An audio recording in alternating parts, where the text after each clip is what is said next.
Welcome friends. आज हम government की जो है एक इन्वेस्टिगेशन एजेंसी के बारे में जानेंगे। उसका पूरा स्ट्रक्चर, कितनी पावर है उसकी, और उसके जो अपॉइंटी होते हैं वो कौन अपॉइंट करता है उसके डायरेक्टर को, उसके रीजनल और सब रीजनल ऑफिस कितने हैं, और न्यूज़ में आजकल बहुत चल रही है वो एजेंसी, तो उसकी पूरी डिटेल हमें यहाँ पर एक्सप्लेन करेंगे। तो आइए हम स्टार्ट करते हैं। एजेंसी का नाम है इन्फोर्समेंट डायरेक्टोरेट। इसी को हिंदी में कहते हैं प्रवर्तन निदेशालय। प्रवर्तन निदेशालय, इन्फोर्समेंट डायरेक्टोरेट, इसी को हिंदी में कहते हैं प्रवर्तन निदेशालय। इनिशियली इस एजेंसी को इन्फोर्समेंट यूनिट कहते थे। शुरुआत में इस एजेंसी को कहते थे इन्फोर्समेंट यूनिट। ये किसके अंडर आती थी? Department of economic affair. Department of economic affair, ministry of finance के।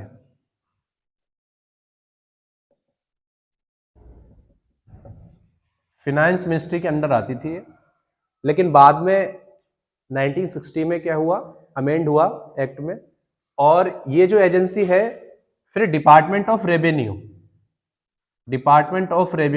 फाइनेंस मिनिस्ट्री का जो है डिपार्टमेंट ऑफ रेवेन्यू, उसके अंडर आने लगे। ये जो कितने लॉज है उनके ऊपर ये पावर रखती है, इन्फोर्स करने का काम करती है।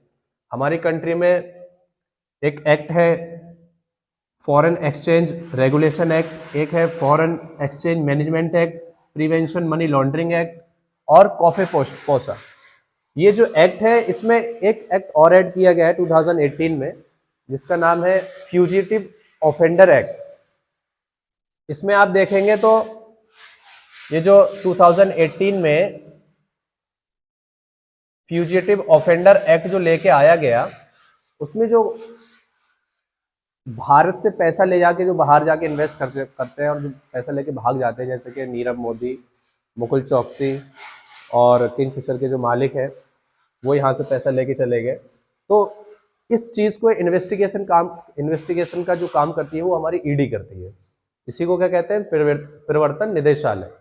ईडी का भी रिसेंटली में इतना ज़्यादा यूज़ कर रही है सेंट्रल गवर्नमेंट कि जो भी अपोजिशन के लीडर हैं उनके पीछे ईडी का जो है काफ़ी रोल रहा है। अभी रिसेंटली में अरविंद केजरीवाल जो शराब घोटाले में जो थोड़ा मनी लॉन्ड्रिंग के केस में आए हैं, उन्हें ईडी ने समन किया है और उन्हें हिरासत में रखा हुआ है।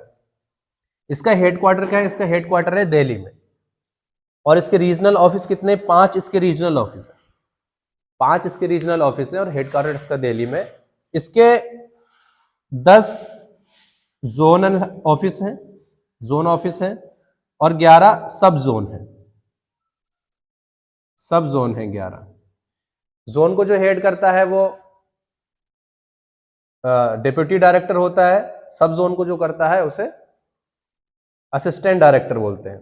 और इसका जो हेड होता है, चीफ होता है, वो कौन होता है? Director, enforcement director. Special director भी होते हैं जो रीजनल ऑफिस को हेड करते हैं, जो इसके स्पेशल डायरेक्टर होते हैं। इसके रीजनल ऑफिस कहाँ कहाँ है? इसके रीजनल ऑफिस है मुंबई में है, चेन्नई में है, चंडीगढ़ है, और कोलकाता है। दिल्ली में 5 इसके रीजनल ऑफिस भी हैं। तो जो रीजनल ऑफिस को हेड करता है वो होता है special director of enforcement directorate. इसमें जो इसके ऑफिसर होते हैं वो आईएएस, आईपीएस, और इसका खुद का एक कैडर है, उससे इसके ऑफिसर ड्रॉ होते हैं। और जो इन्फोर्समेंट डायरेक्टोरेट जो रहता है वो भी जो है IRS, Indian revenue service, IRS, यहां लिख देता हूं मैं, आईआरएस सर्विस से ड्रॉ किए जाते हैं इसके ऑफिसर। इसका काम ही यही है कि जो प्रिवेंशन मनी लॉन्ड्रिंग जो एक्ट है, इसका सेक्शन है सेक्शन 4। सेक्शन 4 ही इसको पावर देता है कि ये एक स्पेशल कोर्ट अपने आप में गठित करे और उसके ऊपर जो है कानूनी कार्रवाई की जाए, जो भी उसने ऑफेंस किया है।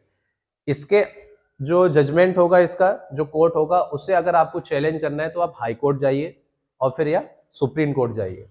सुप्रीम कोर्ट ने बोला भी है, जो प्रिवेंशन मनी लॉन्ड्रिंग एक्ट में कुछ जो इसके केसेस थे वो रिसेंटली में थोड़े अब चेंज भी किए थे रिव्यू करने के बाद में।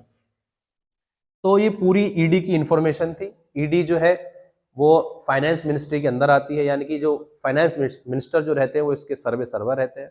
फिर उसके बाद जो है डिपार्टमेंट ऑफ रेवेन्यू, इसका पेरेंट डिपार्टमेंट है। हेडेड किससे होती है? डायरेक्टर और of information, director of enforcement agency रहता है जो। उसके बाद इसके जो रीजनल ऑफिस है, उन रीजनल ऑफिस में 5 जो है स्पेशल डायरेक्टर रहते हैं इसके। फिर जोन है, सब जोन है। ये हमारे देश में जितनी भी हवाला ट्रेडिंग है और जो एक्सचेंज, फॉरेन एक्सचेंज का जो मामला है, जो फेरा में आता है फॉरेन एक्सचेंज का मामला, वो सब इसमें देखता है। तो ये जो है इसे पावर भी दी गई है कि जो इन्वेस्टिगेशन है बिना उसके नोटिस के दिए हुए नहीं कर सकती है। डिपार्टमेंट इसके जो है पहले डिपार्टमेंट ऑफ इकोनॉमिक अफेयर था, फिर डिपार्टमेंट ऑफ रेवेन्यू हो गया। यही सब इसमें मेन चीजें थी। वीडियो अगर अच्छी लगी हो तो लाइक करें, चैनल को सब्सक्राइब करें। Thank you.